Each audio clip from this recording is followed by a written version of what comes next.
a one-trick pony, you know.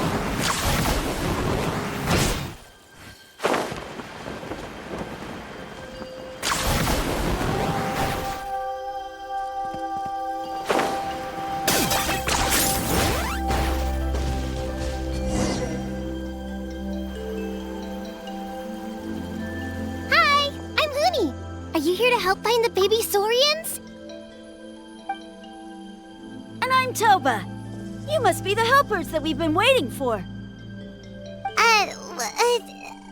It's nice to meet you too, but we're just passing through. Oh, but Uncle Sanka said he was gonna send some of his friends over to help us. You sure he didn't mean you? Yeah, sorry.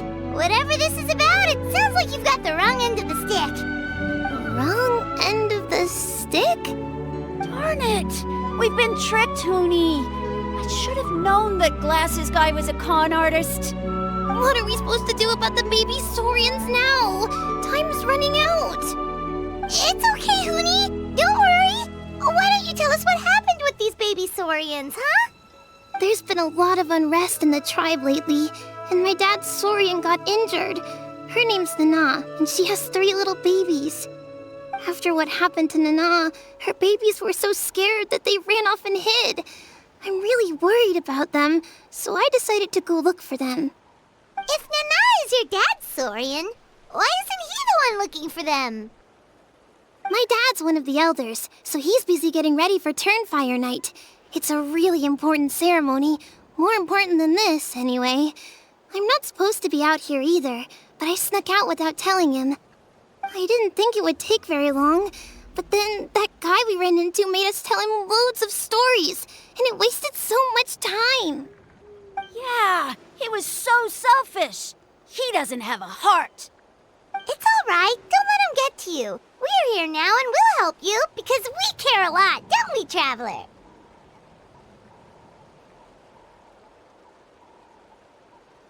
They should be. I already managed to find their tracks, and it seems like they're hiding on the cliff. Really? Wow! Thank you so much, Mr. Traveler and Miss Paimon. Awesome. You gotta be careful out on the cliffs, though. They're really steep. Even grown-ups have trouble climbing them.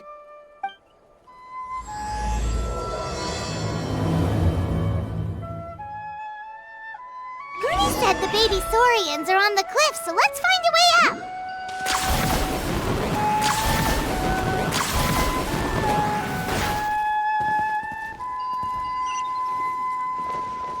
Is this really necessary?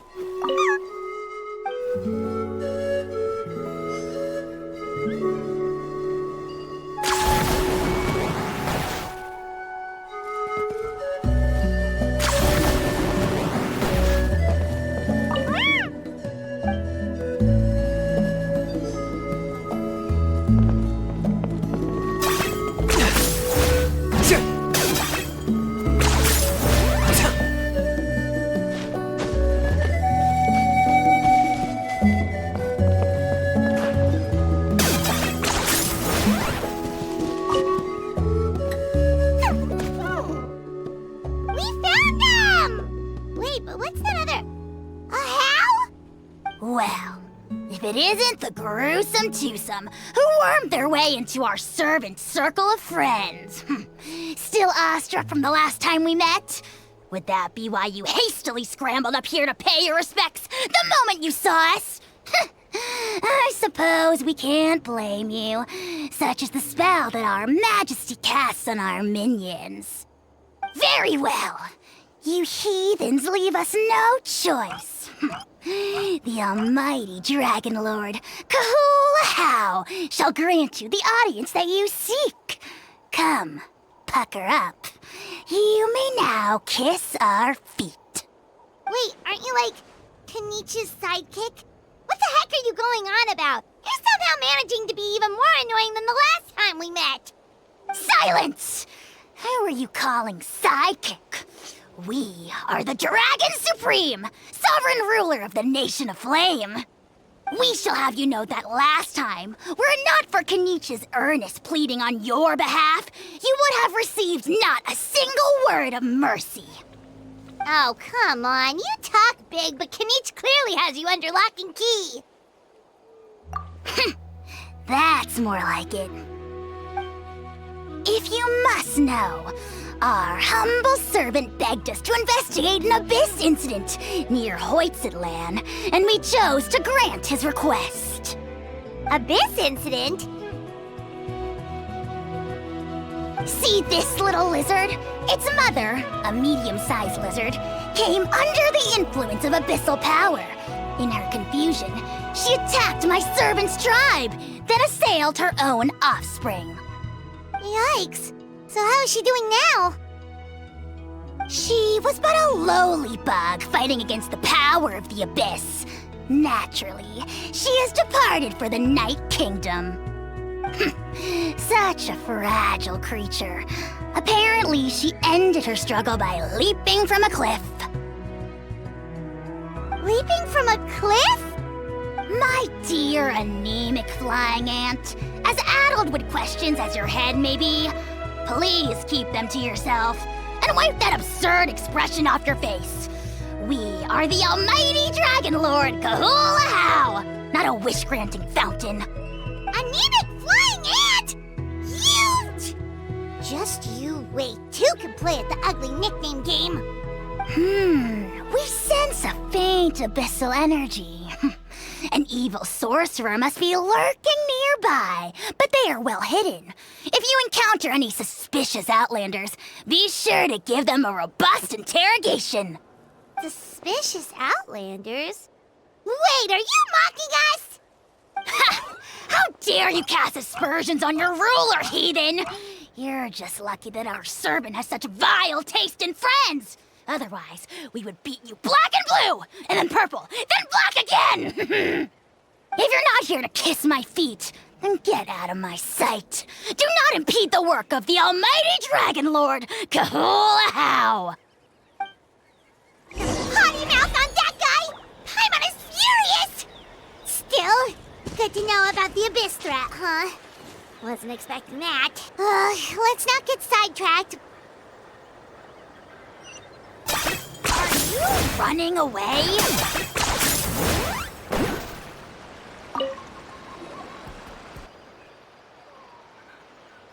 Wow, you're back already? That was so fast.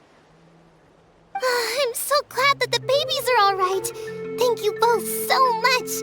Now we can finally go home and stop worrying about them. You're welcome. Piece of cake. You're not from Natland, right? Because your clothes look different than ours. Hey, you must be tired after all that climbing. You should come take a rest at my house. Yeah, please come. I promise you'll get a big Scions of the Canopy welcome. We love having guests, and you're really nice people. Not like Glasses Guy. By the sound of it, Glasses Guy wasn't from Natland either, right? Uh-huh. Well, his clothes sure weren't. You know what? Now that I think about it, there was something really fishy about him. Really? Maybe he was the suspicious outlander that Ahau mentioned.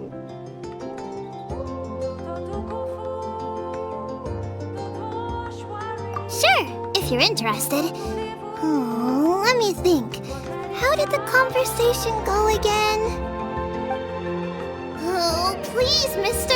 I've told you so many stories already. When are you gonna help me find the baby Saurians? Just one more story. One more, I swear. Why don't you tell me more about that ball of fire? I heard that there was a huge transparent ball of fire that used to burn 500 years ago, 1,000 years ago, maybe even further back than that. Oh, you mean Turnfire. That's where the ancient name Mollypo comes from. Oh, wow. So it was the origin of an ancient name. That's impressive. Uh-huh. There's a story behind every ancient name. The legend goes that the Turnfire first appeared in the era of the Grand Alliance. It was used by the tyrant Och Khan to rule over Natlan and oppress anyone who opposed him. Turnfire is different from normal fire. If you get set on fire with it, you'll feel horrible burning pain from behind you, but you won't die from it right away. And whatever you do, you mustn't turn back to look at it. Why? What happens if you turn back? As soon as you turn around, poof! You get burned to a crisp. Well, good golly gee. I mean, it's one thing to singe someone's clothes, but burning people alive? That is a big no-no in my book. Right? How nasty is it to burn someone from behind and not even let them turn around to look? Och Khan really was an evil tyrant. Yes, shocking behavior. Now, let me guess. Eventually, a valiant hero came to save the day? That's usually how these stories go. Good guess, Uncle Glasses. Seems like you really know your stuff. The hero was called Yupanqui. He's the ancestor of our tribe. Yupanqui was friends with Och Khan the Tyrant, and also Shibalanke, the first Pyro Archon. He was working as an ordnance officer for the Grand Alliance at the time. He didn't like how Och Khan was such a cruel tyrant, so he stole the Turnfire and threw it at the Och Khan's army. The soldiers couldn't defend against it, and they all got turned to ash. And that's how our ancestors set our people free. But just as he was about to leave the city, he thought he heard Och Khan calling out to him from behind. It caught him off guard, and he turned around to look. But Och Khan wasn't there. All he saw was a city burned black, an army in ruins, and giant flames reaching up into the sky. A split second later, the flames he saw burst out from inside his eyes and swallowed him up. All it took was a single glance. As soon as he looked back, he was burned to a crisp. The question is, was this the price he paid for stealing the Turnfire, or the price of turning back? Nobody knows the answer. But the fire that consumed Yupanqui burned more fiercely than any other. It burned for 100 days until it burned a hole right through the ley lines. And then, the flame dropped into the deathly dark Night Kingdom, where it still burns to this day. The grown-ups say that it lights up the path that leads to the next life.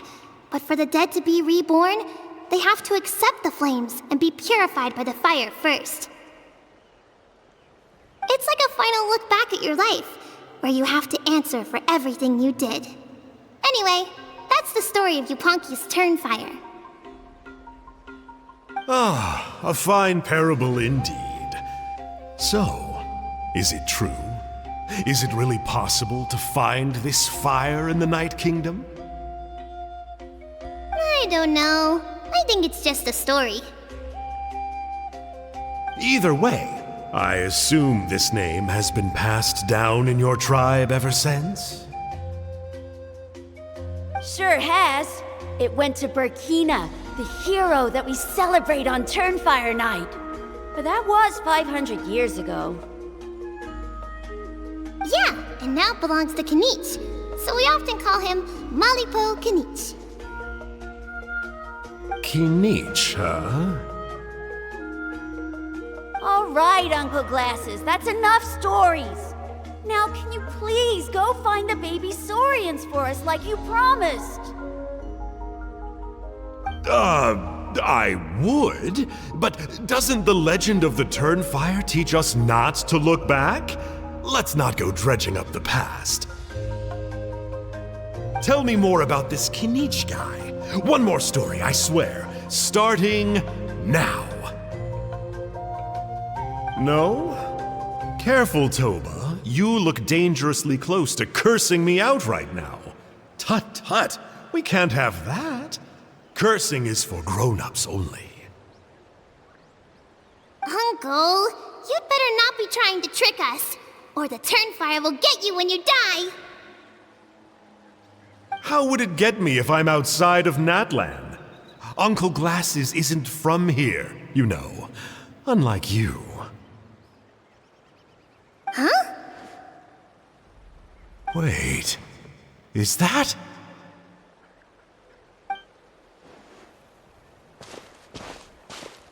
All right, kiddos. I'm a man of my word.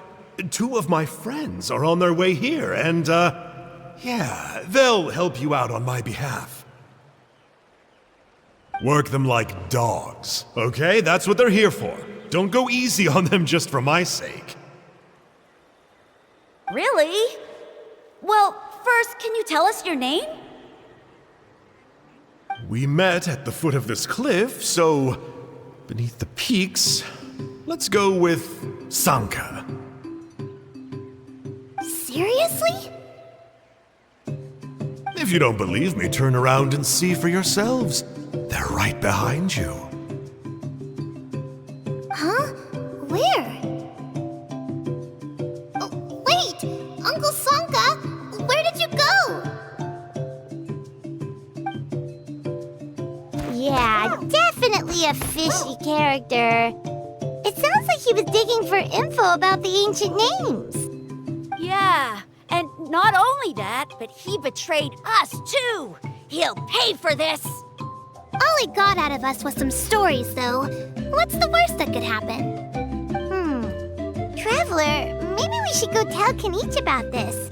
Ahau says he's investigating it, but he's a bit of a loose cannon. We probably shouldn't take him at his word. Huh? You know Kinich? Not very well, but we have met him before, and one time we had a meal together. Aw, man, I'm so jealous. I never even spoken to him. He's so cool. He's the Saurian hunter, and he has a really awesome ancient name. Me neither. I don't think my dad really likes him, though.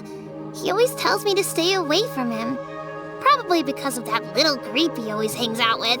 He's nasty, and he's so full of himself. Oh, the creep who calls himself Kahul Ahau? Yeah, we've had the pleasure of meeting him too. He sure loves pushing people's buttons. Exactly. I don't know why Kinich partnered up with him. Why didn't he pick me instead? Uh-oh! Honey, look how late it is. We've been out way too long. We better get home now or we'll get yelled at. Oh, yikes. You're right. Okay, well, this path here leads to our settlement. If you decide to visit, remember to come to my house. If there's anything you need, my dad can help get it for you. Hope to see you soon. We gotta run. Bye for now.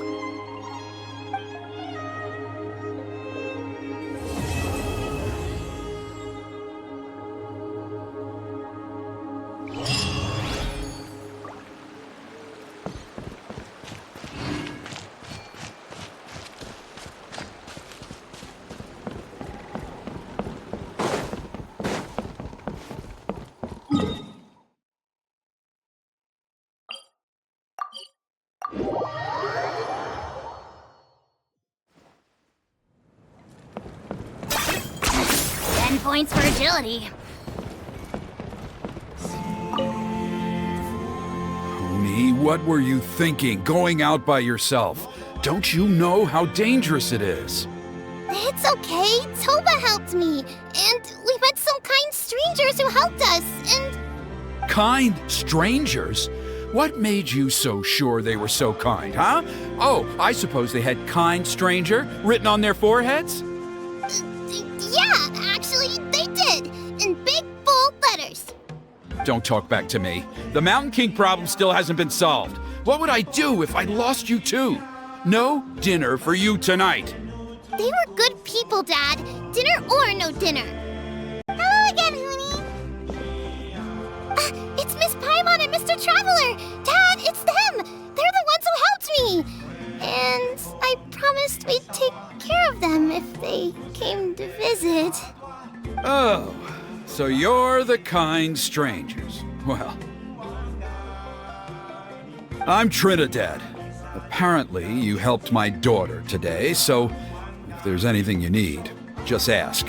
As an elder of the Scions of the Canopy, I've got some influence around here. Now, I trust that you're sensible people who know better than to take advantage of their host's generosity. Yep, just helping a neighbor. We're not looking for anything in return. Oh? Well, let's hope so. Dad, please! They're not bad people. They've eaten at the same table with Kinich before. Be nice to them. Kinich! Wait! I heard that two mysterious travelers from afar showed up at the Stadium of the Sacred Flame. Are they you? And Paimon's the other. I do apologize. A lot's been going on in our tribe lately, and I suppose the pressure must be getting to me. I can't believe I was so rude to you. I feel ashamed. We got off on the wrong foot. Can we, start over?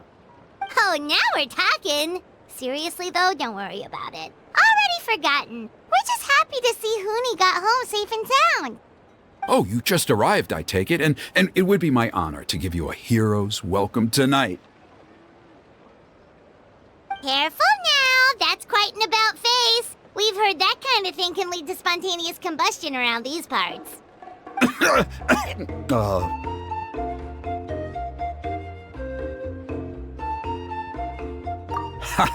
My dear traveler, you are very perceptive indeed. Go inside now, Huni. Dad's got some important business to discuss. Okay. Look after Mr. Traveler and Miss Paimon. They're very special guests.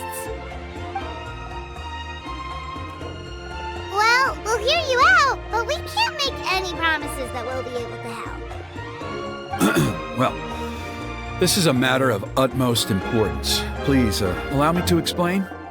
For many years, our tribe has celebrated the Turnfire Night. It is a traditional ceremony among the Scions of the Canopy in which we remember our ancestor, Burkina, and his companion, Kangamato, the Mountain King. Burkina was a hero who bore the ancient name Malipo, and Kangamato was a powerful Yumkasor warrior. Together, they fought against the Abyss. They were victorious, but it came at a great cost. Burkina paid with his life. The Mountain King survived, but was contaminated by the Abyss, and he remains in hibernation to this day. Normally, Yumkasors never live longer than a century. It is possible that the abyssal power is responsible for his unnaturally long lifespan. Oh, that's right. The Mountain King is a living symbol of our glory, but even this glory comes at a price. The abyssal power inside him is highly sensitive, and when it is disturbed, he awakens and flies into a blind rage, attacking anything that moves. So, besides the ceremony, another important part of Turnfire Night each year is cleansing the abyssal power inside the Mountain King so that he will remain sound asleep. However, Abyss-related incidents have been on the rise in that land lately, as I'm sure you're both aware. As a result, it has become increasingly difficult to keep the Mountain King in hibernation. Only 5 months have passed since the last Turnfire Night, and he's already showing signs of instability. Has he woken up again? He has. We managed to contain the situation by performing a makeshift ceremony right away, but it was a close call. He could reawaken at any moment. Also, he attacked and wounded my companion, Nana, during the ceremony. She became contaminated by the Abyss as a result, and... We heard. Such a tragedy. We're really sorry for your loss. Yes, and Nana wasn't the first. Anyway, right now we're preparing for an exceptional Turnfire Night ceremony, and we need to find a suitable flame bearer. From what I've heard about your adventures, I believe you would be perfect for the role.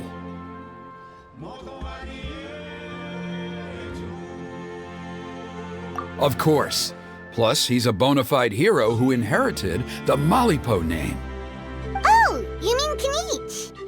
Yes, he's the one. A hero, worth his weight in gold. And unfortunately for us, he's all too aware of that.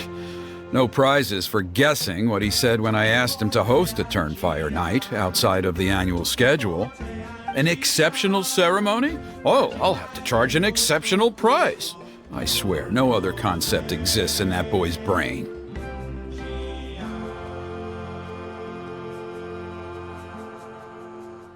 I'm not the one to usually talk about people behind their backs, but I'm convinced the Wyub got hit on the head and took a wrong turn the day it chose to give that ancient name to him. I mean, have you ever heard of a hero whose mantra is, "What's your asking price?" Oh, and don't get me started on that insufferable Ahau he hangs around with. Thinks he's God's gift to mankind. Pompous fool. Yeah, Paimon has to agree on that last part. Anyway, the fact is, the ceremony can just as easily be done without him as long as we can find someone else. And besides, you two seem like much better candidates. So, what do you think?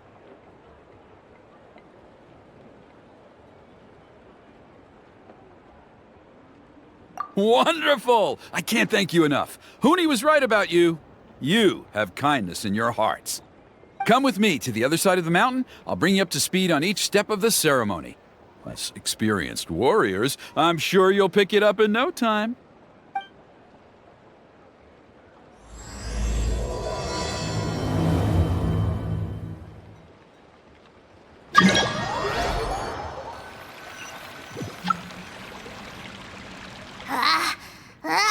Achoo! Curses! Who dares insult the great Kahul Ahau behind his back? Oh, great Kahul Ahau, bless you. Shut your filthy mouth, worm of the abyss! Your putrid words defile the air we breathe. You make the almighty Dragon Lord, Kahul Ahau, sick to the stomach! Speaking as a member of the Abyss Order, that's music to my ears. Exactly the kind of reaction we're going for. But on a personal level, I gotta say, it's pretty hurtful. Ugh, never have we heard such brazen blustering from someone who is inches from death! Up yours, Four Eyes! We spit in your face! Okay, well, that I am at a loss to explain. How do I manage to stay so chirpy and cheerful? I can only guess it's some kind of powerful magic. But I digress. Mr. Kinich, I admit it, you, sir, are a legendary hunter. Still, the only reason you caught me is that I was reluctant to run away. You see, I'm very interested in the lore of your tribe. Kay. Is that it? Kay? Aren't you intrigued to know what it is about you guys that prompted a visit from the Abyss? It's the extreme sports! The other day, I narrowly avoided getting hit by a very brave soul who just leaped off a cliff. I think you call it bungee jumping? Anyway, I was very impressed. That is what I call embracing the spirit of adventure. Look, I even did a painting inspired by the bravery and freedom of the scions of the canopy. You scum-sucking swine! Ugh, I swear, if you go bungee jumping, it'll be without a rope! Head first off the tallest cliff, with a band of hunters on your tail, and nowhere left to run, and a bottomless cesspit waiting for you on the ground. You say that, but I get the sense that Mr. Kinich isn't planning to take my life right now. On top of that, I'm tired of spying on you from afar. So why don't we just negotiate a comfortable operating distance that works for both of us? I've heard that the most important thing in human relationships is to respect each other's boundaries. What do you say, Mr. Kinich? Or you could tell me what it is you're really after. What? and then I'll name my price.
Running away?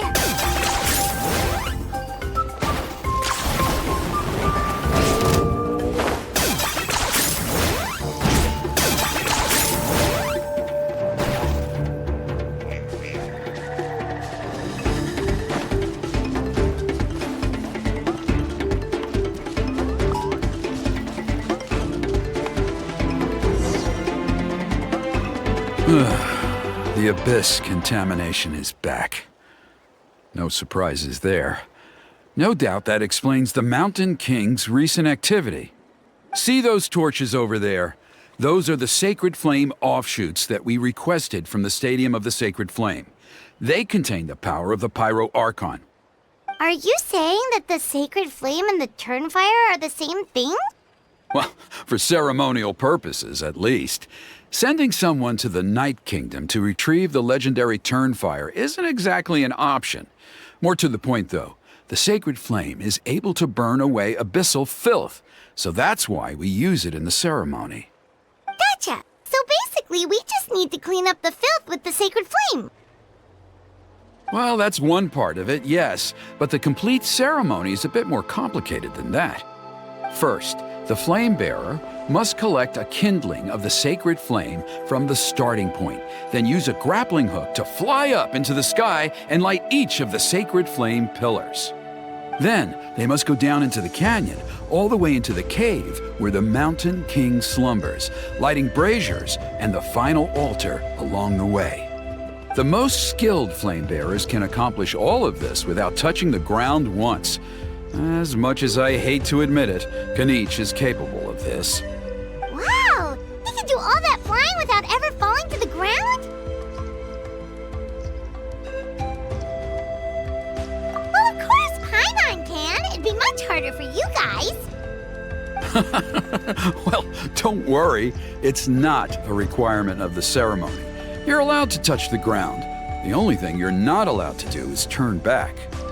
The flame bearer must always keep moving forward. You can't skip a pillar, then come back to it after lighting the next one. To do so would be to disrespect our ancestors. So, what actually happens if you do turn back? Surely the fires don't just go out. If you're not careful, you might get burned. What about today then? Does the same rule apply? Oh no, don't worry. Today is just a practice. The order doesn't matter. You just need to take the sacred flame, cleanse the filth, then go light all the braziers. Are you ready? I'll repeat all the key points again. Gather the kindling, cleanse the filth, and light all the braziers. I'll wait for you at the end.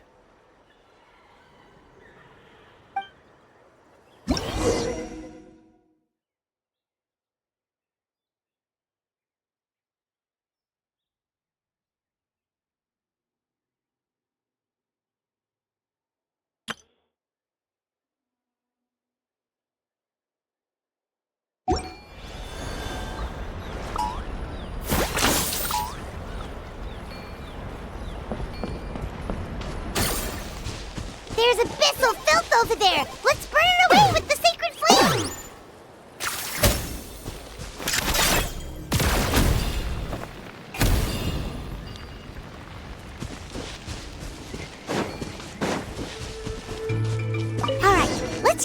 kindling to complete our... There's abyssal filth over there! Let's burn it away with the sacred flames!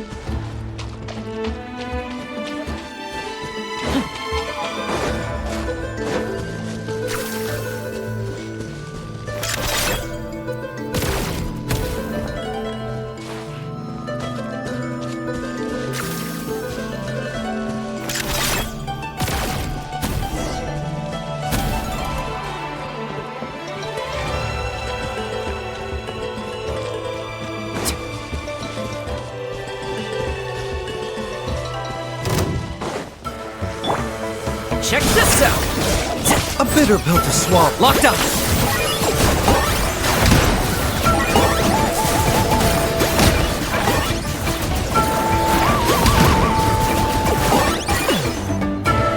Mind the side effects. Fire it up! Okay. I got him cornered!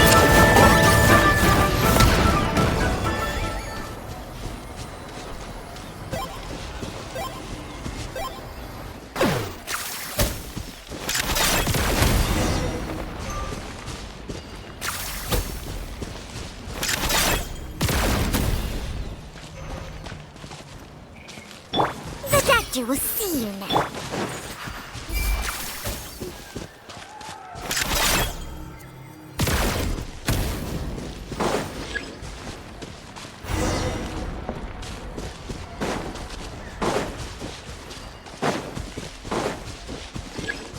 That should be all the bracers. Let's regroup with Trinidad. I knew I was right about you. You have outperformed all of the other previous candidates. If there was an ancient name for outstanding flame bearers, I'm sure the Wyab would consider you for the honor. Yeah, although it would probably take Paimon quite a bit longer. All right, now there's still a few days left until the ceremony, and I should probably get back so I can inform the chief and the other elders that I have found the flame bearer we need. Oh, you mean they've still got to sign off on it? Some of them are still hoping we can come to an agreement with Kinich, but that's only because they haven't seen you in action.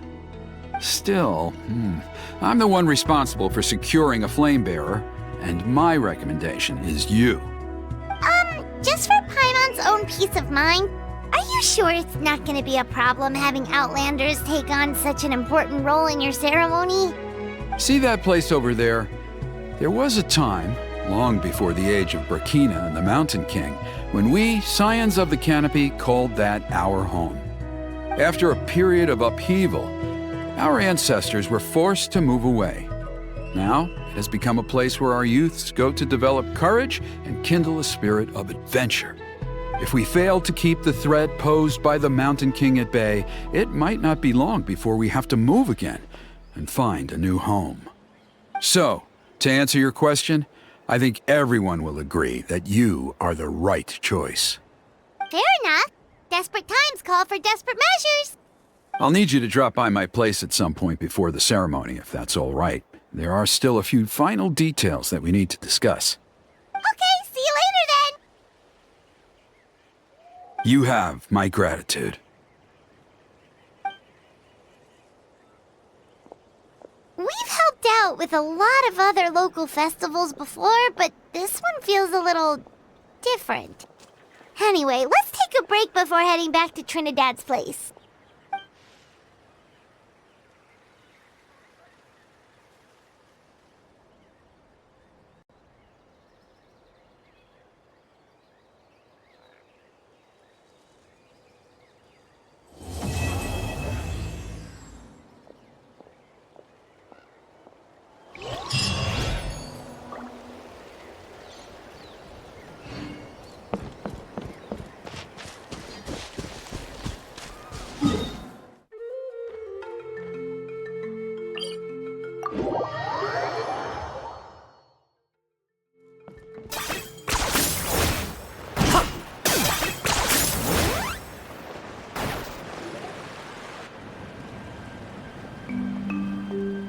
Traveler? Paimon? Kinich! Fancy meeting you here. We've actually been looking for you. I'll get straight to the point. I hear you accepted a proposal from Elder Trinidad. Oh, the, Turnfire Knight, you mean. You were still his first choice. It's just... Oh, jeez. It's not what it looks like, promise. Chill, it's cool. I only mention it because there's something you should know. And I suspect Elder Trinidad hasn't been completely forthcoming with you. His true intention is to resolve the Mountain King problem once and for all. Once and for all? You mean this'll be the last Turnfire Knight ever? That's right. He wants to use you to send the Mountain King to the Night Kingdom. To the Night Kingdom? You mean... To his death. Whoa! Are you serious right now? You shouldn't go blurting out accusations like that. It could get you in trouble. Too blunt? Okay. I'll phrase it more gently. There is potentially a possibility that Elder Trinidad may be hoping that during the course of the ceremony, you kill the Mountain King dead. But that's ridiculous! He told us the Mountain King is a living symbol of your tribe's glory! And that glory comes at a price. Oh, that's right. The Mountain King is a living symbol of our glory, but even this glory comes at a price. Ah, yes, and Nana wasn't the first.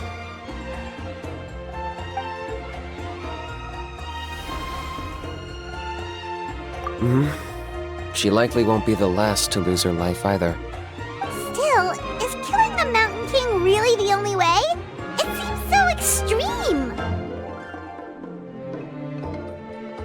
The Mountain King is a unique case when it comes to abyssal contamination. It's eaten away at him for so long that it has consumed him entirely, and the damage is irreversible. That evil power has both driven him insane and kept him alive over the centuries. So, to look at it one way, once it's completely purged from his body, the Mountain King will finally be able to rest in peace. In past ceremonies, we've only purged around half of the abyssal power. This was to strike a balance, to keep him alive, but also keep him asleep. Trinidad didn't say anything about how much power he wanted us to purge, but he did say there were some more details to go over before the ceremony. Then it sounds like you'll know for sure soon enough. If he really asks us to kill the Mountain King, what should we do? I know this must come as quite a shock, so I suggest you act like you didn't hear anything for now. But would you have time to visit the chief after your meeting with Elder Trinidad? I'd like to make a deal with you. What kind of deal? One that comes at a very reasonable price. I'm sure you have plenty of other questions, but we can talk more later. Good. See you soon.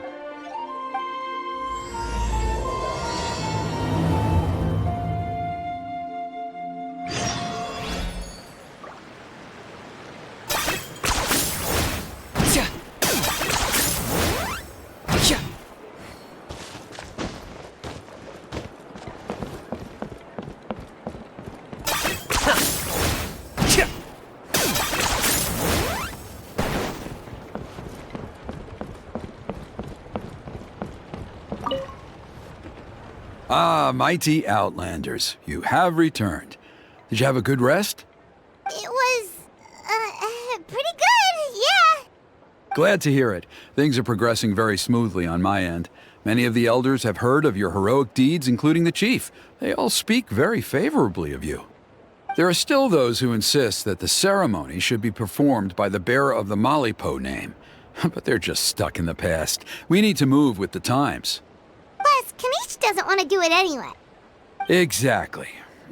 So, now, it's time for us to discuss the finer details of the ceremony. We covered the fire lighting part of the proceedings yesterday. The next part is the purification of the Mountain King. It's quite simple. You just need to use the sacred flame. We've done it plenty of times before, and it's always very routine. I'm sure you won't have any problems. One point I'd like to stress, though, is that you need to burn away as much of the abyssal energy as you possibly can. The more we dispel, the longer the Mountain King will remain asleep. Asleep, huh? Precisely. In previous years, the Flame Bearer has often been unable to dispel a sufficient amount of abyssal energy. That's the only reason why we have to perform the ceremony on a regular basis. But I understand that you have a lot of experience fighting against the Abyss, and you seem to wield the sacred flame quite effortlessly yesterday. With your help, I'm optimistic this time we can dispel all the remaining abyssal energy from the Mountain King's body, freeing us from this ever-looming threat for many years to come. Traveler? So this doesn't faze you at all, huh? You clearly have a lot of confidence in yourself. If that's all you really need to know, the ceremony's in 3 days. I'll come and fetch you when we're ready. In the meantime, feel free to take a look around our settlement. It would mean a lot to the elders if you got to know some of our people. And if you wouldn't mind helping them out with a few errands here and there, that would be even better. So now we have extra errands to run? Maybe we should add a little extra to the price. Just a humble suggestion, that's all. It will help you gain the respect of our people, and as a mighty hero, I truly believe that's what you deserve. I'll be sticking around for the next few days, so if you have any questions, you know where to find me. Seems like Kinich was right. We should go meet up with him right away.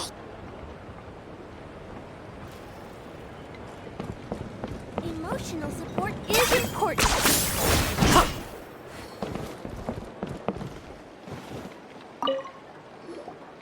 Huh, you're here. Kinich! Elder Trinidad said that... I can tell. It's written on your faces. Is that the Traveler in Paimon?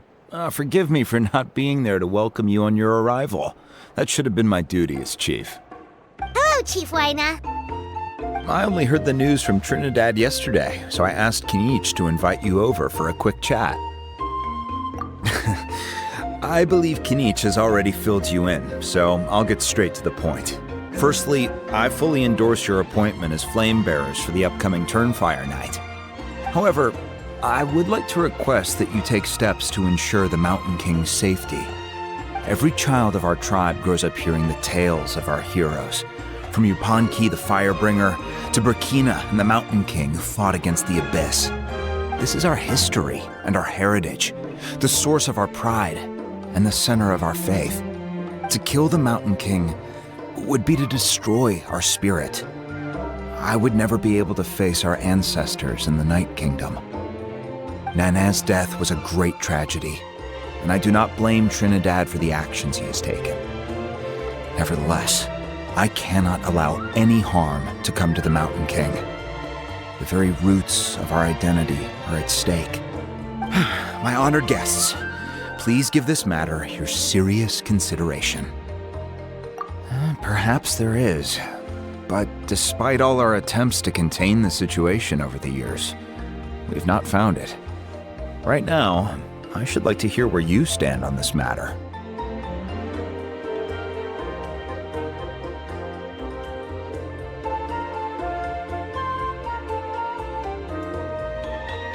Running away won't solve anything. You just need some time to think this through, that's all. Don't worry, we'll come up with something if we put our heads together. Thank you both. There are still 3 days left before the ceremony. I hope they will bring you clarity. So, Kinich, earlier you were saying that... Let's walk and talk. I'll show you around the tribe. That works too. Paimon needs to get some air after this.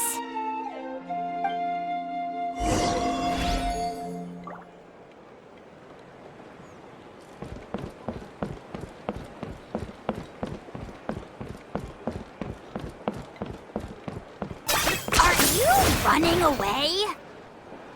Kinich, Paimon finally understands why you turned Trinidad down. You knew what he was planning, didn't you? That's why you didn't want to be the flame bearer this time, because it's a double-edged sword. The whole Mora thing was just a sneaky excuse. Double-edged sword is right. But my response wasn't merely an excuse. To solve this exceptional problem, an exceptional price must be paid. I'm working on it. Really? Well, come on then, let's hear it! In a moment. Didn't you have a question you were about to ask me? Oh, yeah. What was it again? Oh, right! We need to talk about how he's completely unhinged. I agree that he has a problem. He needs disciplining, so I hired him a teacher.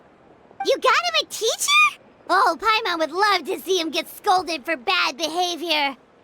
Anyway, moving on. When we ran into a house, he said you two were investigating some abyss thing together.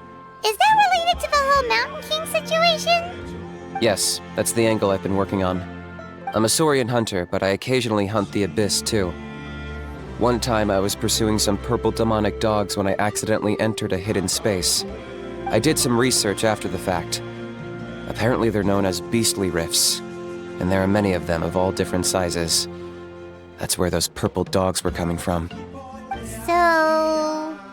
So, if we can locate one of these beastly rifts, clear the monsters out, and move the Mountain King inside, he'd be able to continue living, but without posing a threat to the tribe. Whoa, that sounds kinda crazy. Would it really work? It's not without its risks, of course. There's a lot of unknowns in the equation. For instance, for all we know, a prolonged period inside the rift could make the Mountain King's condition worse. Still, we desperately need something like this, even just as a temporary measure. You've seen the conflict the issue is causing in our tribe for yourselves, and believe me, it's been a long time coming. The chief is adamant about keeping the Mountain King alive, whatever happens. Paimon can understand. It's less about the Mountain King and more about preserving your culture and heritage. Yes, but on the flip side, you've got people like Elder Trinidad, who is more concerned about protecting the people he cares about now and into the future. And he has every right to take that view. It's one thing to try and preserve the last remnants of a glorious past, but making your kin pay the price for it? No one can seriously tell them that's a fair trade. You're right. There's no easy answers here. Let's leave that to one side for a moment and assume we go with your plan. How do you actually intend to find one of these beastly rifts? Because at least in our experience, the dogs open the rifts when they want to attack us, not the other way around. I think I know a way. You have any better ideas? Not at the moment, but it just feels like using the power of the Abyss for our own ends isn't gonna end well. After all, the Abyss is what turned the Mountain King into a monster in the first place. People are gonna think you've lost your marbles. If it doesn't end well, then that's the price we pay. Everything in the world comes at a price. Even when Yupanqui, the Firebringer, stole the Turnfire, it cost him dearly. The Mountain King's erratic outbursts have brought tensions within the tribe to a boiling point. Unless this gets resolved quickly, everyone will be stuck in a stalemate. All right. So what's this deal you wanted to make with us? We're hardly experts on exploiting abyssal power. All I need you to do is keep people away from me. I'm getting harassed on a daily basis by people trying to convince me to be the flame bearer. I can't afford to waste all my energy dealing with them. If you help me out, there'll be a gift for you in return. Ooh, what kind of gift? Something well worth your while, I'd say. Just keep doing what you've been doing. Integrate yourself with the tribespeople, so everyone comes to terms with the fact that we have a new flame bearer. That way, I won't have an endless stream of people coming to beg me to join the ceremony, and I can focus on finding a way to summon the beastly rift. Then, when the day of the ceremony comes, we'll move the Mountain King into his new home. That sounds pretty crazy. Even for a daredevil like you, that's dangerous. And even if it works, what if neither Chief Lina nor Elder Trinidad are happy with it? Have you thought about what you'd do then? At least the two of them would finally be on the same side of the issue, leaving only me on the opposing side. The tribe needs leaders like them far more than a Saurian hunter for hire like me.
Can I take that to mean that we have a deal?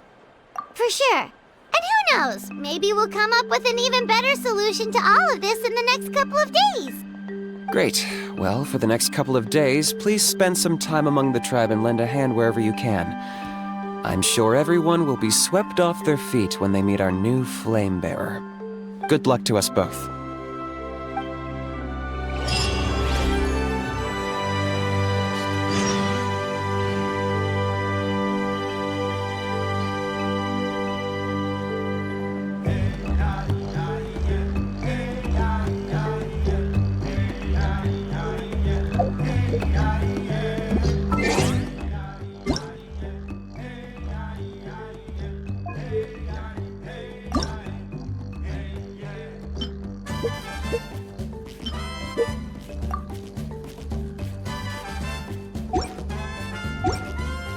Here's how I allocate my energy on it.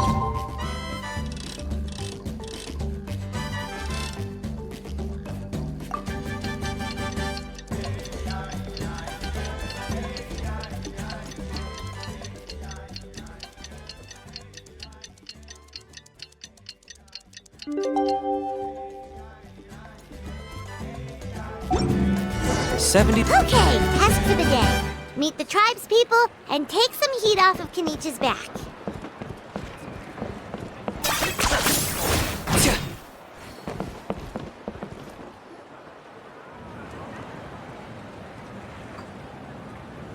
Hoonie, how can you call the Mountain King a monster? Because he hurt a lot of people. And look what happened to Nana. But it wasn't on purpose. The Mountain King is sick, that's all. He's been hurt by the abyss. That's true. But the fact remains that he's now a threat to all of us. How can you be so harsh to someone who's sick? If you don't take back what you just said, I don't know if we can carry on being friends. Toba, Huni, what's wrong? Hoonie's saying nasty things about the Mountain King. It's not right. He's our hero. Once upon a time, maybe, but not anymore. Yesterday, maybe, but not anymore. Toba? Fine. I guess my dad is right. Things change, and you just have to accept it and move forward. As of today, our friendship is over. There's no going back. Oh, come on, cut it out, you two. We have some great news to tell you. The Traveler is gonna be the flame bearer for the next Turnfire night. He's gonna do a beautiful ceremony and cure the Mountain King's illness for good. What? Really? So that's what my dad wanted to talk to you about? To be fair, from what we saw the other day, you are pretty good at climbing cliffs. Probably just as good as Kinich. Wait, speaking of Kinich, where even is that guy? Oh yeah, good question. Is he not coming to the ceremony anymore? We can get him to come, but if he catches you two fighting again, he won't be happy. He'll be sure to give you both a piece of his mind. Oh, we can't let that happen. I've never even spoken to him before. I can't afford to make such a bad first impression. I didn't mean to argue with Toba. All I said was that the Mountain King has done some pretty bad things. He was the one who turned it into a fight. Yeah, if you weren't friends, there's no way Toba would have come to look for the baby Saurians with you. All right. Well, because it's the Traveler and Paimon and Kinich, I'm sorry, Toba. I'm sorry for all the mean things I said about the Mountain King. Dad just really misses Nana, and I was really upset that she's gone, too. Huh? Oh. I shouldn't have spoken to you the way I did either. It wasn't very nice of me. For the Traveler and Paimon, Kinich, and for Nana. I'm sorry too, Huni. That's more like it. Now you're best friends again. Guess so. Toba, if I ever say something mean about the Mountain King in the future, I'll make sure I say it to someone else, and not you. I'd better go buy some colored cloth for my dad now. He needs it for Turnfire Night. Let's play again some other time. See you, Toba. See you, Traveler and Paimon. Okay. I'll head home as well then. See you next time. Okay, take care, you two. Even though they said they're sorry, it looks like their friendship isn't as strong as it was before. Let's just hope we can solve this once and for all. Come on, let's move on.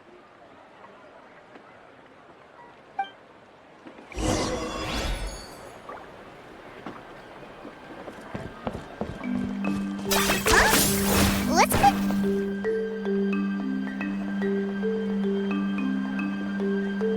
Hey there! What's happening here? A rehearsal for the Turnfire Night dance. Ooh, there's a dance involved? Paimon wants to learn too! You don't know it? Ah, I guess you're not from these parts, huh? It's rare to see a new face around the tribe these days. I thought everyone would be keeping away. Why do you say that? Because of the Turnfire Night, of course. The Mountain King could wake up at any time. That's why we're holding an emergency ceremony. This isn't one of those fun and games festivals. For outsiders, it might even be a little dangerous. Well, did you know that the Flame Bearer this time is actually gonna be an outsider? Oh, I did hear about that. It's a first for sure. I would have loved to meet them in person. What? Oh, it's you? Man, oh man. Well, this is a nice surprise. It's funny, I was just thinking that I'll probably miss out on meeting the new Flame Bearer since I'm not taking part this time around. Then suddenly, there you are. Must be my lucky day.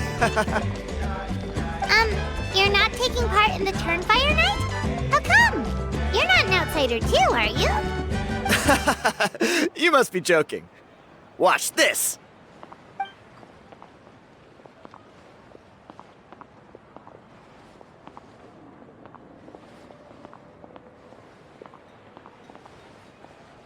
Not bad, right? Yeah, I'm considered one of the better-looking guys who dances beneath the pillars of the sacred flame. Been doing it a few years. Always gets the ladies out to watch. Oh, very impressive. So why'd you quit? Well, I feel like the whole Mountain King situation is getting more and more precarious. It's just not safe here anymore. One of our elders' Saurian companions even lost her life not long ago. The question is, what are we going to do about this in the long term? But our leaders don't have any answers for us. They're probably too busy fighting about it amongst themselves. The way things are going, it's only a matter of time before it gets violent. So I figured, you know what? Now's as good a time as any to get away for a little while. Go do some exploring. You look a little disappointed. Disappointed? Nah, it's a great opportunity to go see the world. As every male scion of the canopy knows, wherever you are and wherever you go, The only way is forwards. We take pride in that. I won't forget my roots. I managed to get in touch with the Saurian Relics Association. They gave me a simple test. Find a decent quality relic, and they'll make me a member. What's the Saurian Relics Association? You've never heard of it? It's a group of amateur history enthusiasts who do research on the ancient Saurian era. They're all about collecting relics and remnants from that age. Speaking of which, the guy who was Flamebearer before you, I've heard that his Saurian buddy comes from that time. A how? A how's a relic from an ancient Saurian civilization? Oh, yeah, him. So you know those two already, huh? Then, do you know how they met? It was deep inside some mysterious ruin, and they signed a contract there. The association folks say that the kind of contract usually comes with a huge hidden cost. Really? That sounds ominous. Who knows? But if it's true, Kinich can probably handle it. He knows what he's doing with weighing up contracts and costs and stuff.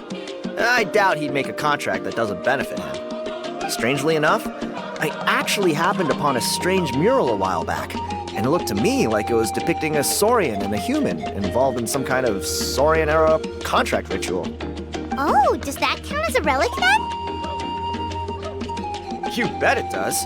I was all ready to go take a picture of it and use that as my entry ticket to the association. But after all the abyssal activity recently, I heard that area's been overrun by monsters. The best laid plans, huh? I'll just have to wait and see if things improve. Or... you look like you know your way around a fight. I don't suppose there's any chance you'd be able to help? If all you need to get is a picture, that should be pretty achievable, right? The Traveler deals with monsters all the time. It's a piece of cake. Wait, you're seriously gonna help me out? Come on, it's no big deal. Compared to some of the things we've been roped into before, this is nothing. Pyro Archon above, you two have hearts of gold, you know that? You're the kind of people who could dive into the Turnfire deep in the bowels of the Night Kingdom, and it wouldn't burn a single hair off your head. Of course it is. All right, come with me. I'll show you the way.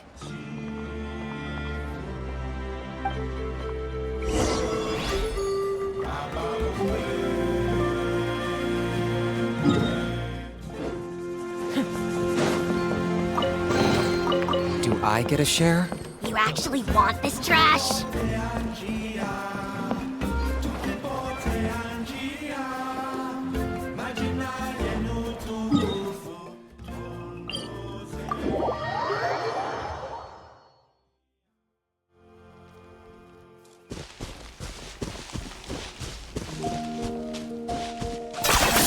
You really are a one-trick pony, you know.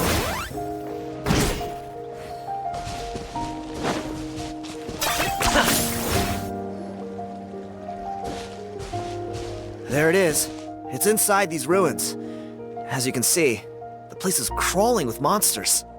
Alrighty then. Stay back and take cover, Tiago. This could get dangerous. We'll take care of them. Great minds think alike. I'm not about to cramp your style.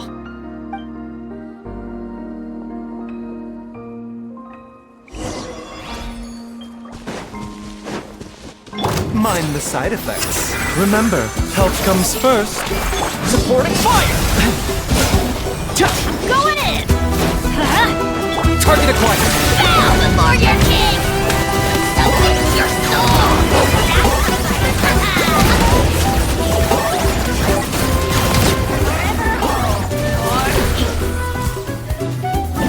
The doctor will see you now. Don't get too close! Let's light it up! Locked up!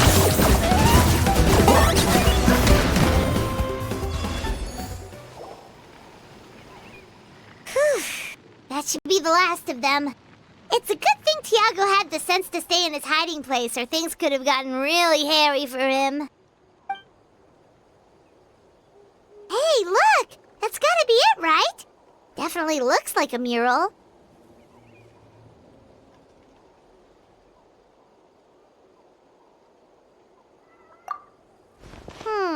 True. Now that you mention it, most ancient murals take up a whole huge wall. This looks more like someone with a paintbrush got bored and started doodling. It does match the story he told us, though. There's a Saurian, And a human. So, is that supposed to be what an ancient contract ritual looked like? Whatever. We're not here to decipher it. Just photograph it.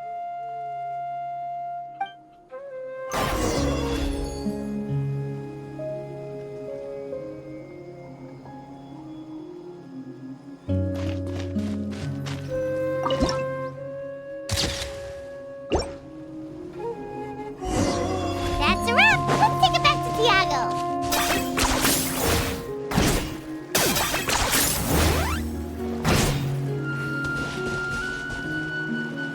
You've been robbed?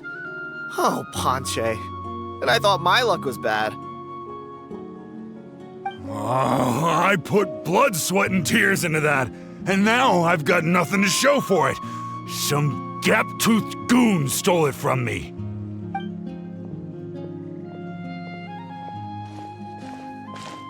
Tiago, is this the picture you were looking for? Let me take a look. Yep, that's the one. Pyro Archon above, you two are superhumans. Hey, Ponche, come and say hi to these guys.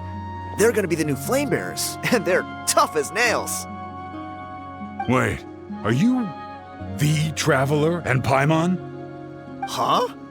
You already know each other? I don't think so.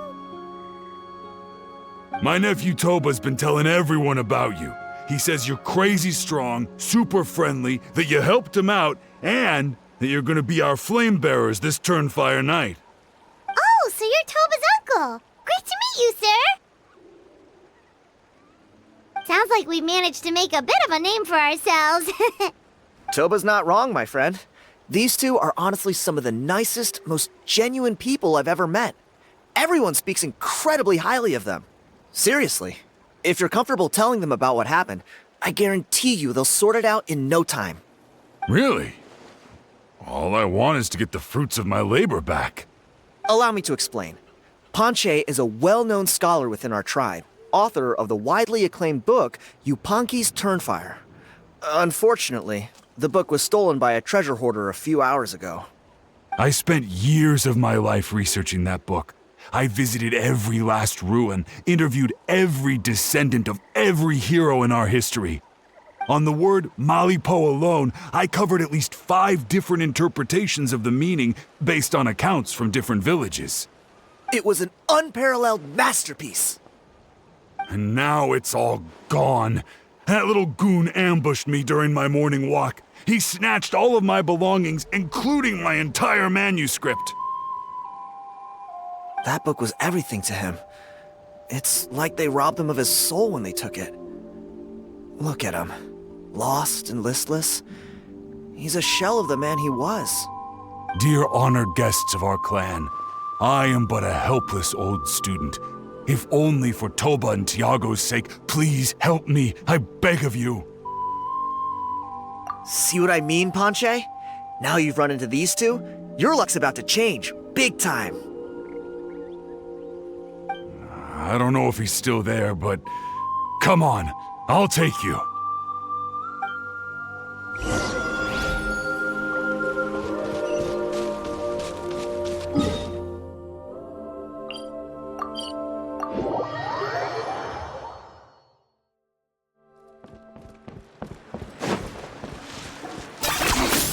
Points for agility. Hey! You thieving rat! Give me my things back! What do you want now, you old bum? God, you're a waste of space. Prepare to get shoved butt first into a tree hollow. Oh, what's this? Brought a little bodyguard with you, huh? All right, let's see what you've got. What's this? Eat dirt, suckers!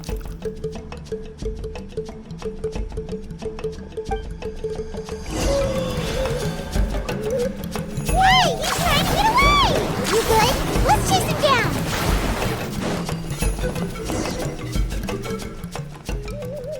Stop, please!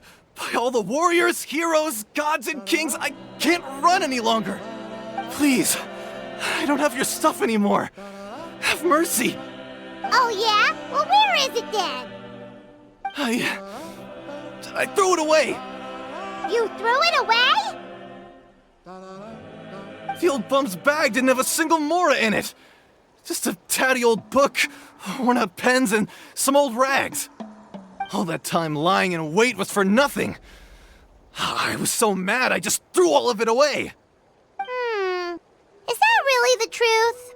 Okay then, where did you throw it away? The same place you found me. Look, I swear on the Pyro Archon it's the truth. May all my worldly possessions be turned to ash by Turnfire if I'm lying. Okay, that's a pretty strong oath. What do we do now? It sounds like he's telling the truth. Right, let's hope nobody gets to the book before we do. We'll never get it back then.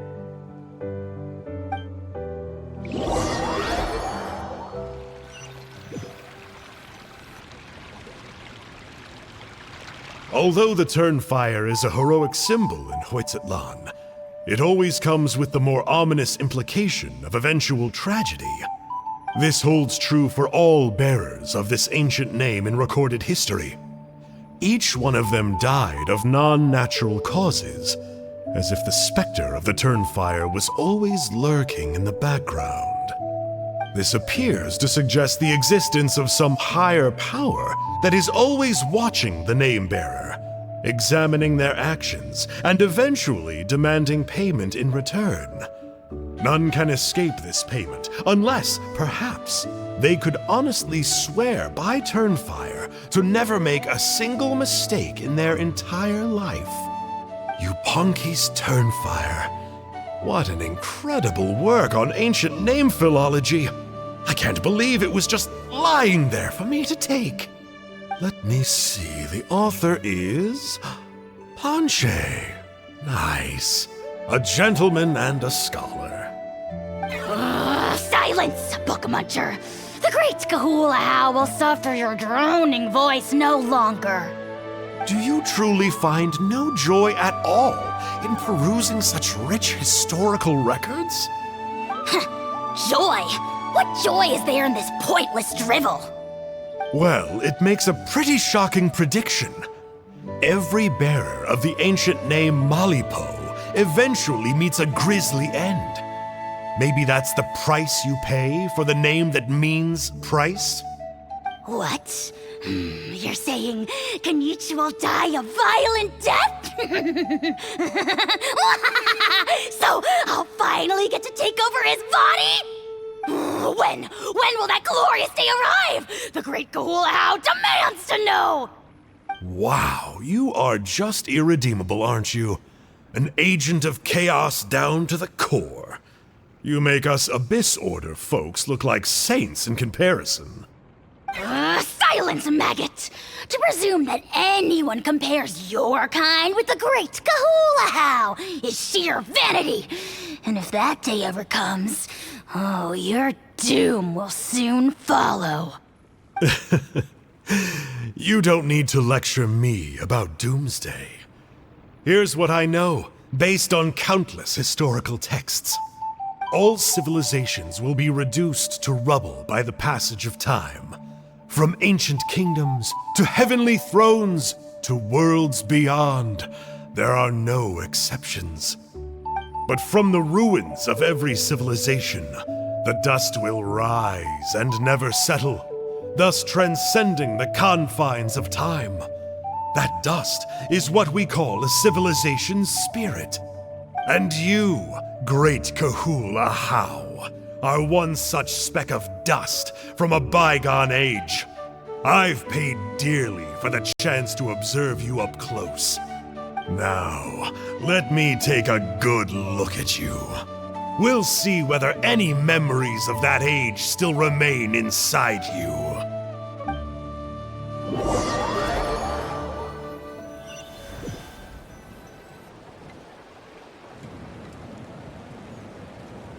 We're so sorry, Mr. Panche, but we couldn't find your manuscript anywhere. Does that mean all of my hard work was for nothing? You gotta stay positive, Panche. You might have lost the book, but the brains behind it are still intact. Surely you remember the main points at least? The whole reason I worked so hard to get it finished before the Turnfire Night is because I hoped that maybe it might help us find a way through these trying times. But now...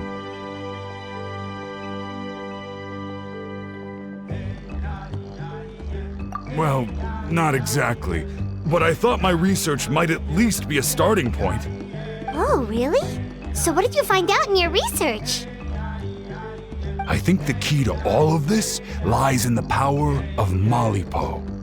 Panche, you know as well as anyone that ancient names don't hold any real power. Symbolic power doesn't count. You're right, but Malipo may be a special case. Given that it first arose in the era of the first Pyro Archon, it might contain remnants of Shibalanke's power. Yeah, I remember that story. My grandpa told it to me when I was a little kid. Maybe you're the special case. Most kids stop believing in that stuff by your age. I'm not talking about childhood superstitions here. There is evidence. Like what? Like the fact that the Mountain King is still alive. Everyone attributes that to the power of the Abyss. But there's more to it than that. The key factor is that Burkina summoned the power of Malipo at the cost of his own life. If you don't believe me, then answer me this. How many other creatures can you think of who lived longer, not shorter, after being contaminated by the Abyss? Traveler, different situation but similar idea. Doesn't this remind you of the hilly... So, I came to the conclusion that Malipo must refer to some mysterious ritual involving a tit-for-tat exchange. It began with the first Pyro Archon, fell with the Grand Alliance, then was buried in the Night Kingdom. And now, it awaits the call of its new bearer. Hey. Sorry to interrupt, Panche, but you seem to be getting a little overexcited. I'm sorry. I was originally planning on presenting my findings to Kinich. I'd hoped he would be attending the upcoming ceremony. Sounds to me like you dreamed up one fanciful theory to support another. Kinich, what are you doing here? I more or less finished what I was doing, so I came to have a quick catch-up.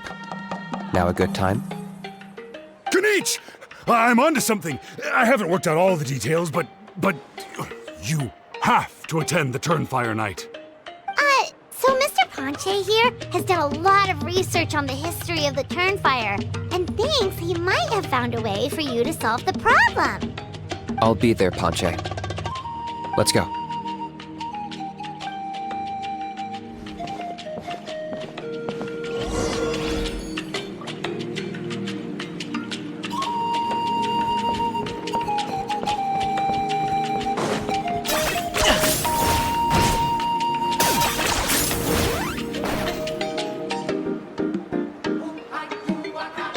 Here will do.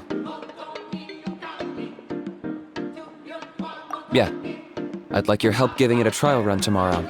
If that works, we have our plan come Turnfire Night. Sounds like you're not considering Panche's idea. You heard him. He hasn't worked out the details yet. We need a more practical solution with concrete steps to follow. Yet? Are you saying you think he might actually be onto something? I think it's possible, based on something I know about the war 500 years ago. Burkina didn't fall to the Abyss. He was killed by the Mountain King in an episode of madness. In his final moments, Burkina made the fateful decision to not fight back, and instead pass his blood and power on to the Mountain King. Maybe he thought the Mountain King was stronger than him, and more valuable to the tribe. Or maybe it was just out of loyalty to his friend. Either way, I can believe the Turnfire was involved. Whether you think his sacrifice triggered it, or his fate was sealed from the moment he took the Malipo name, it makes sense to me. How can you drop these truth bombs with such a straight face? This is what I've gleaned from my many interactions with the Mountain King. His mind is so disordered. It took some time to piece it all together. The story Elder Trinidad told you was the more palatable version of events. the truth is even darker. The Mountain King's mind isn't just disordered. He is suffering and feels great shame. I believe he wants to be put out of his misery. What? Then what should we do? Should we grant him his wish? Of course not. We should help him move to a new home. It's the only practical solution. The Mountain King is a hero to my tribe. An object of worship, even. Ending his life would be like desecrating a statue. Still, he's been the cause of multiple disasters, and we can't afford to have any more. Ugh. Practical solutions hurt Paimon's brain. Can we follow our hearts next time? Then let's break for the day. I've already found a suitable venue for tomorrow.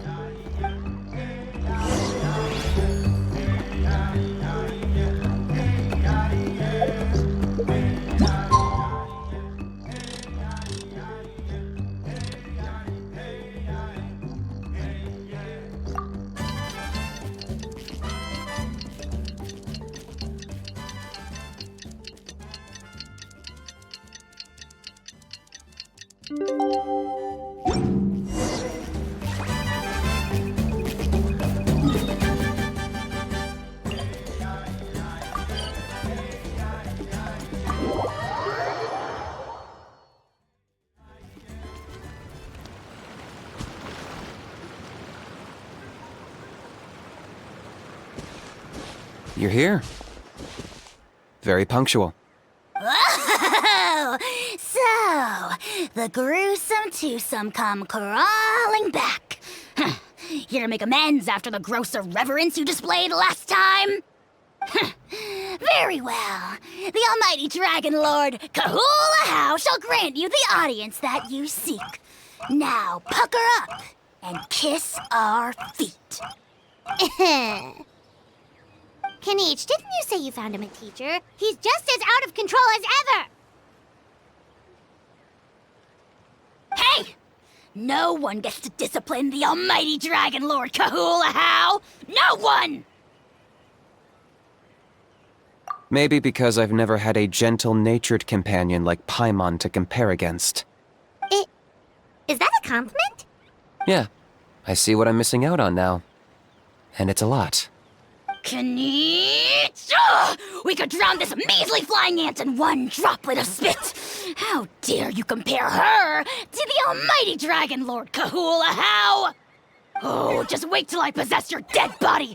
I will commit heinous atrocities! Tear down your legacy! Destroy your reputation! Wreak havoc on your... Ugh!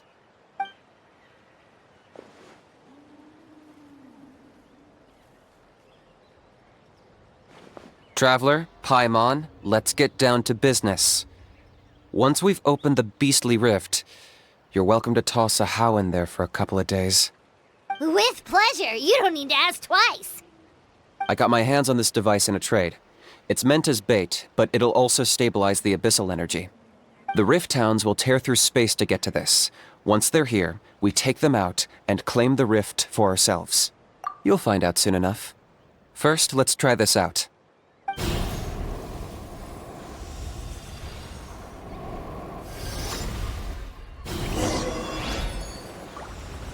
They'll tear you to pieces given half the chance, so be careful.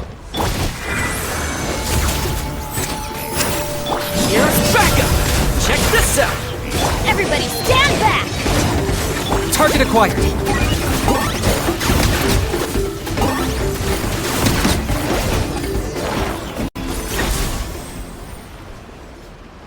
Uh-oh. Are there even bigger ones on the way? You see, Kinich? I'm a man of my word. In fact, I'd say I under-promised and over-delivered. Nifty little gizmo, isn't it? I take it this is your true form? Now that our deal is complete, it's time to start the next phase of our relationship. I made a promise to the great Kahula How, and now I'm here to seize your body for his use. Cliché, I know. The hero's trusted partner sells him out to the abyss in a shocking act of betrayal. Cue bad guy speech and drawn-out death sequence. Huh? Angel? Huh? Huh? What are you two doing here? Oh, Mr. Kinich, this is not what we agreed on! Traveler, this is the gift I got you. I know you're looking for intel on the Abyss Order, so I thought he might be of use to you. But it looks like you've already met. Yikes. Frosty reception. Gotta say, I kinda pictured this moment going a little differently. Tears of joy welling up in your eyes as you say the words, "It's good to see you again, old friend." Don't be ridiculous. Sounds like you've been reading too many romance novels. There we have it. Change is inevitable and nothing lasts forever. What a pity. Well then, time for you to meet the new me. This time, please call me Sanka. Sanka! Aha! So you're the glasses guy! You tricked Huni and Toba into telling you a bunch of stories! What does it matter? A name is a superficial label. It's what's deep down inside that counts. And I've shown you the deepest parts of me. That would explain a lot. Why else would you show up here and start acting like a wise guy? You looking for a fight? I'll pass. I do rather like you, as I've said before, but my one quibble is that you really don't know your own strength. Wait. Of course! You're the one behind all the recent Abyss activity!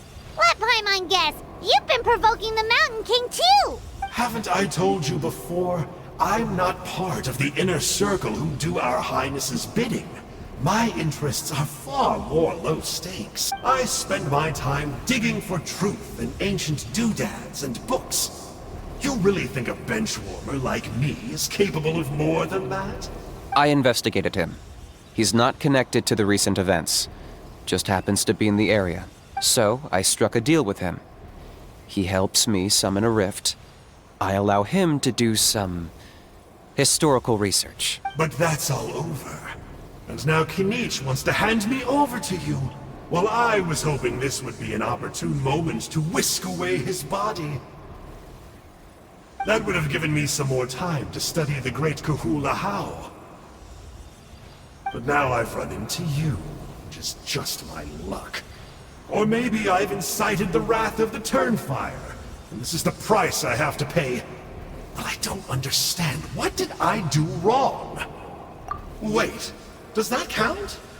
Let me think. How? You are the worst of the worst! Colluding with the Abyss Order against Kinich? How could you betray your partner? There is no betrayal. The almighty Dragon Lord Kahula How is a partner to no one. Don't worry, I told him to act as bait. Yes, and you should have picked a bigger fish. The Abyss Order? Ha!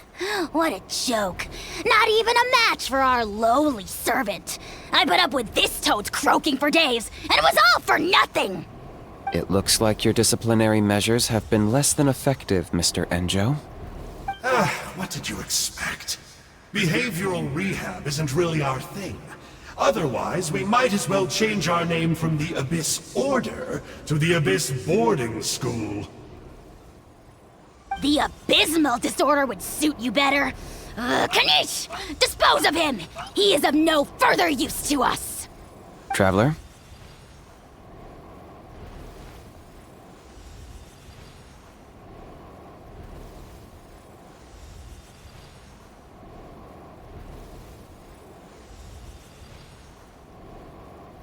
You see, this is why I like you. Still, you shouldn't underestimate me just because I'm a lowly clerk.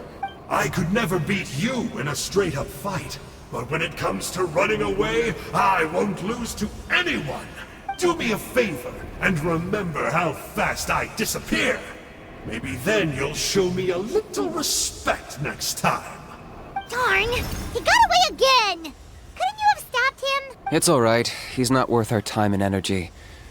Besides, it seems like he's in debt to a lot of people. I'm sure they'll keep him busy. If you say so. Still, Paimon's kinda surprised that you actually struck a deal with someone from the Abyss Order. To borrow that guy's words, names are superficial labels. Whether you call it the Abyss Order or anything else, it's a broad generalization at best. Think of it like apples that have fallen from a tree. If you tasted each one, you'd find that they're all at different stages of ripening. Even the unripe fruit blown off its branch before it's fully grown can still be brewed into a fine wine. Everything has its use. Well, in that specific sense, maybe Enjo's not such a bad apple. Not rotten to the core, at least. Of course! Only the almighty Dragon Lord, Kahula How, is rotten to the core and evil beyond redemption. Ugh. So what exactly are you anyway? You're definitely the evilest little thing Paimon's ever met. Don't worry, he can't hurt a fly. You could say that. Paimon heard that those kinds of contracts might come with a terrible cost attached. Is that true? Such as a How watching me like a ravenous vulture? Vulture? Vulture! We are the Dragon Supreme, sovereign ruler of the Nation of Flame. Let's pick this up another time. It's getting kinda late. You should go back and get some rest. Big day ahead. Tomorrow's Turnfire Night.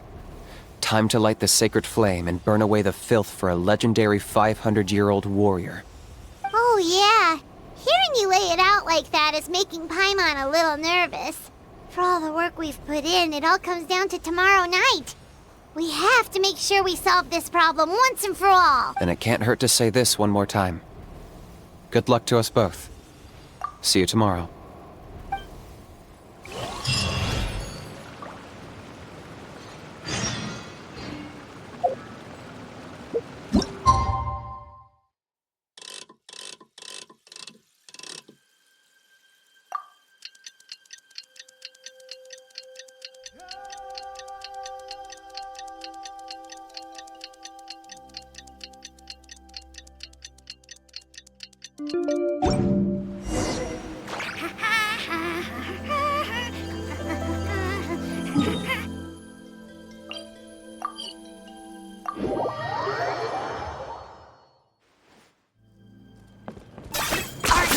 Running away?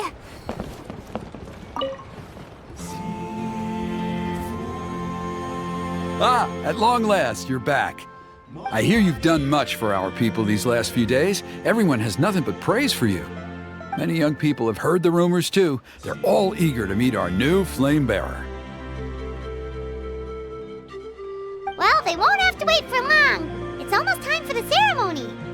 We really hope we can resolve the Mountain King situation quickly and smoothly. Seems like a lot of people have been worrying about it, huh?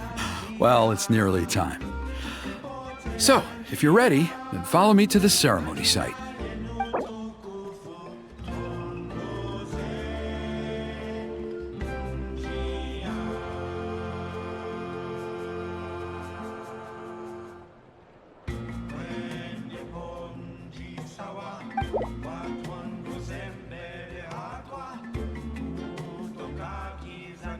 Off we go!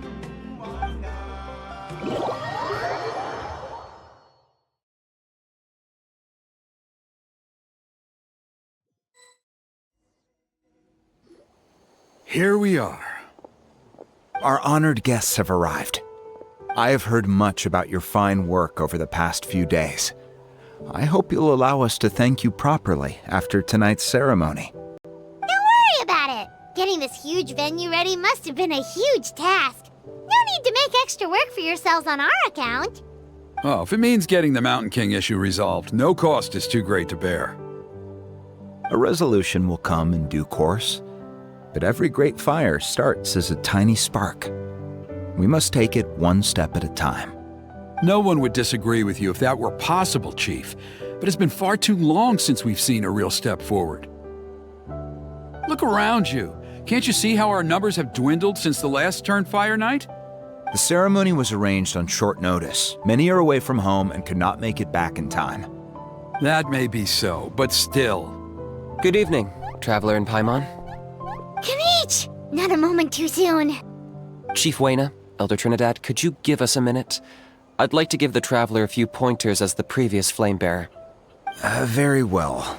But make it quick. Let me know when you're done, and we will begin the ceremony. Let's step to the side. Has anyone gone over the key steps of the ceremony with you yet? Yeah, Elder Trinidad did, but, Paimon seems to have forgotten them? What a surprise! The flying ant has an ant-sized brain. If you don't want your tongue to be burned off by the sacred flame tonight, I suggest you stay quiet. See those sacred flame pillars?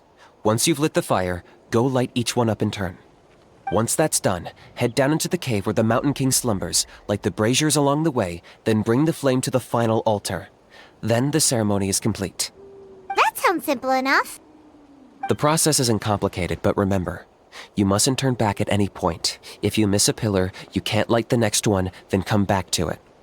You have to keep moving forward, or it's seen as disrespecting our ancestors. If that happens, you won't receive the blessing of the Turnfire, and you'll have to start over. I made you a diagram that summarizes the steps. Take a look.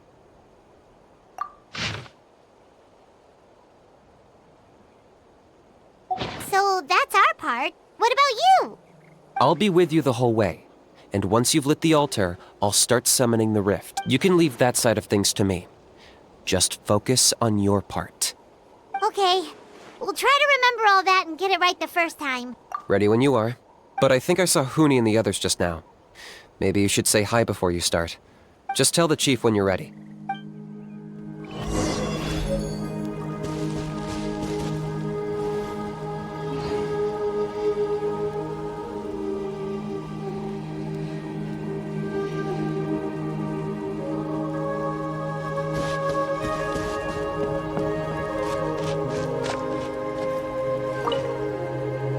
Mr. Traveler, you look so cool today! You're gonna make sure the Mountain King never threatens us again, right? I believe in you. I'll be cheering you on the whole time.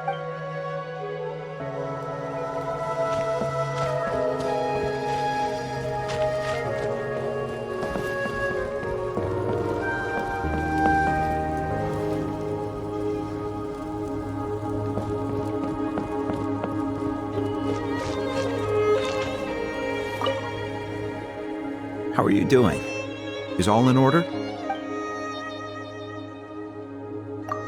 I'm counting on you. Don't forget what we talked about. By past fuel and present flame, life marches ever on. My brothers and sisters, the time has come to light the fire once again, and let the Turnfire night shine bright in Hoytzitlan.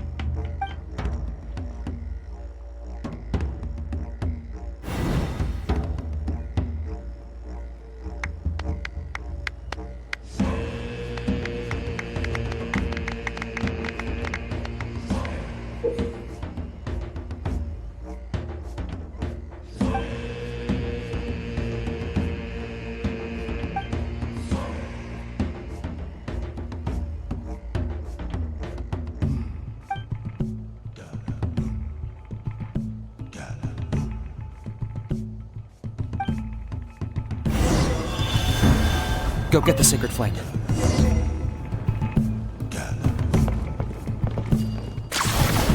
Nicely done. Off to a good start. Great stuff.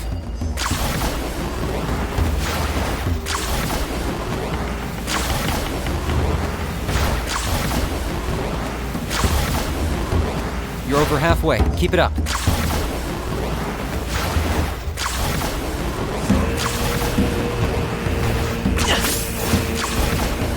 Impressive. Just one more to go. Come on, one last push. The final sacred flame pillar is up ahead.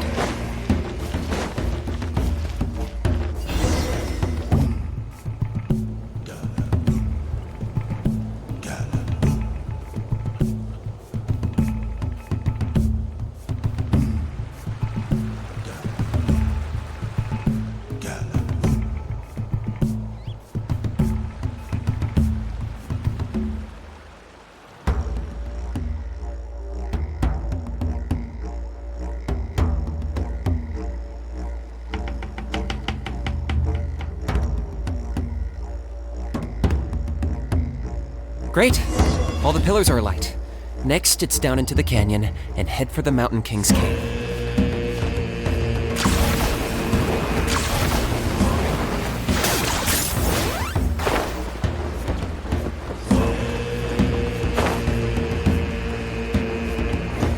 Almost there. The cave is just up ahead.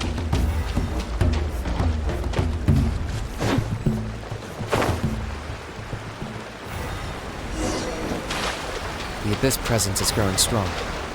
We should deal with the contamination first.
There's the altar of the sacred flame. Remember, light up the torches around it first.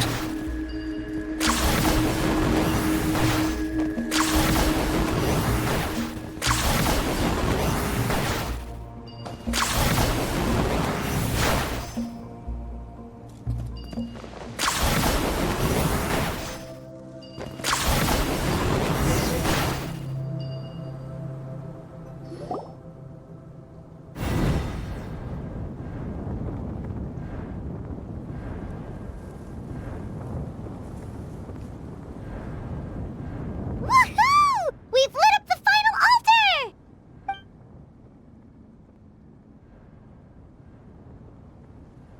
That's the Mountain King up ahead, right? That's him. Kangamato, king of the Yumkasaurs from 500 years ago. He's very powerful. Paimon can tell. He is huge. Let's tread carefully. We don't want to wake him up. You've made it at last. You did even better than I expected. Traveler, now comes the final and most important step of the ceremony.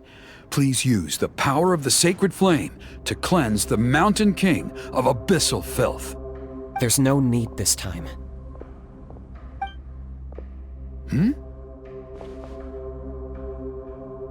Such strong abyssal power.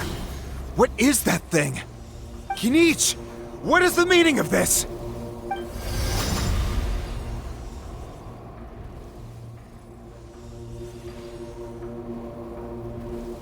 Is that a beastly rift? Chief Wyna, Elder Trinidad, this is about to get a little dangerous. You should step back. What do you think you're doing? Solving the Mountain King issue. You mean by having him torn to pieces by rift hounds? No, stop! We can't let that happen! Foolish Locust! Ugh, can't you see? We're trying to shove your Locust King into the beastly rift! But... I'm sorry, Chief Wyna and Elder Trinidad. This is the only way. Can you promise me that no harm will come to the Mountain King? I can't guarantee it, but I'm fairly confident. Traveler, this is not what we agreed on. You must cleanse the Mountain King of every last trace of abyssal contamination. Okay, I see what this is. You've been in cahoots this whole time!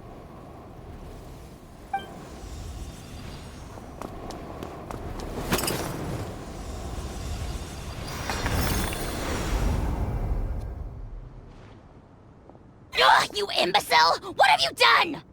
Oh no! The device is destroyed! You forced my hand. I had no choice. Elder Trinidad! What are you doing?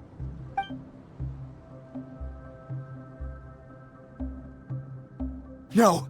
The Mountain King is waking up! He will cause even more casualties! Everyone! Out! Now!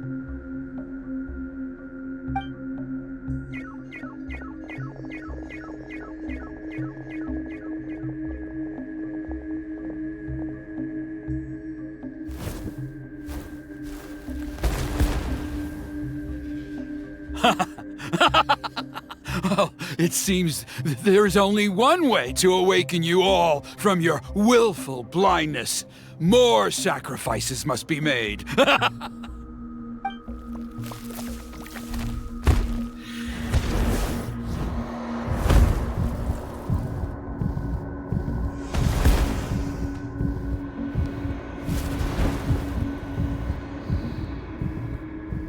Take me, O Mountain King! Take me as your next sacrifice!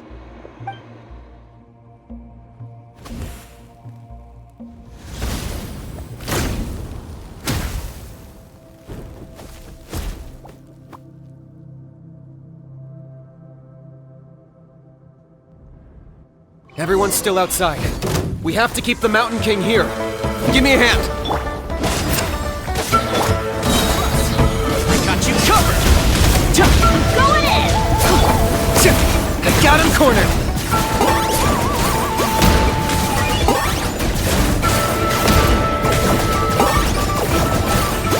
Watch out for the fruits he's spitting out. You can use those against him. Yeah, that's it! Target acquired.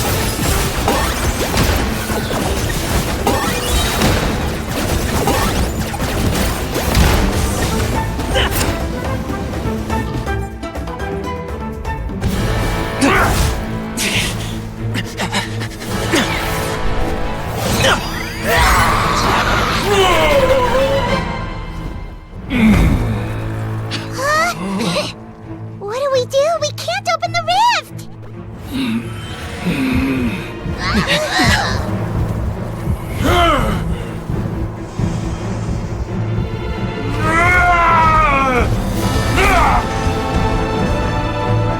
Kill me! Put an end! Points at launch! Shame!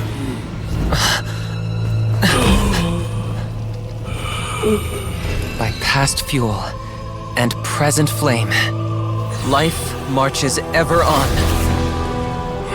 Oh, Burkina, I must atone.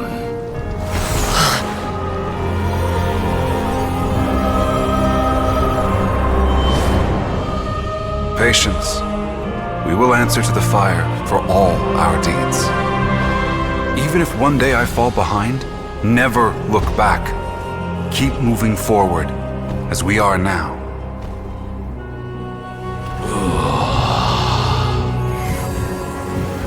Live with your guilt and shame. This is the price to pay.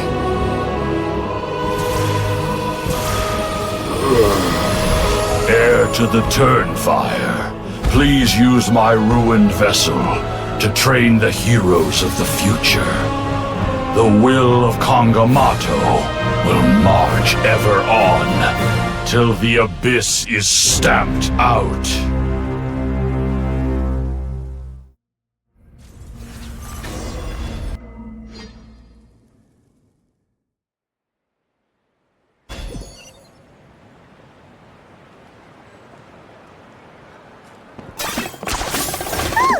Pretty eventful day yesterday, huh? Paimon wonders how things are doing now. Let's go ask the chief! Traveler, you've come at just the right time. I have some good news for you. Trinidad's condition is stabilized. He suffered burns on much of his body, but we believe he'll survive. Guess that's the best news we could hope for. Paimon has to ask, is everyone in your tribe such a risk-taker? First Kinich, then Elder Trinidad? Is this the scions of the Canopy's adventurous spirit in action? We're simply not afraid to charge ahead into the unknown. He's fine. Don't worry. He's gone to check on the Mountain King. Something most mysterious has happened. After the incident yesterday, a transparent shell has formed around the Mountain King's body. We don't understand the mechanism behind it, but the shell appears to insulate him against the influence of abyssal power.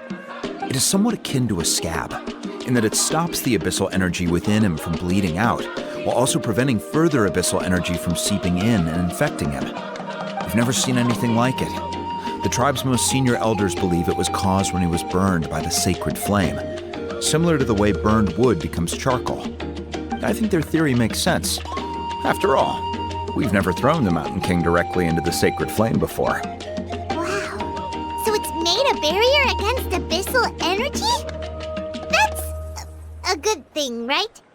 It's practically a miracle from what we've seen of it so far. It means that the Mountain King's level of abyssal energy is now stable. No longer will we need to perform an annual cleansing ceremony. Wow, that's amazing! I know what you're thinking. The young people in the tribe are already speculating that yesterday's ceremony was a Turnfire night like none other in our history. Because you and Kinich, you summoned the very flame that appears in our ancient legends. A great transparent ball of fire. And that fire is what saved the Mountain King. Whoa, so that was the real Turnfire? I may be the chief of this tribe, but I've only ever known the Turnfire as a concept in our legends. I cannot answer that question. If anyone can answer it, I suspect it would be the bearer of the Malipo name. He is in the Mountain King's cave as we speak. Ah, so Kinich then. Why don't we go see how he's doing?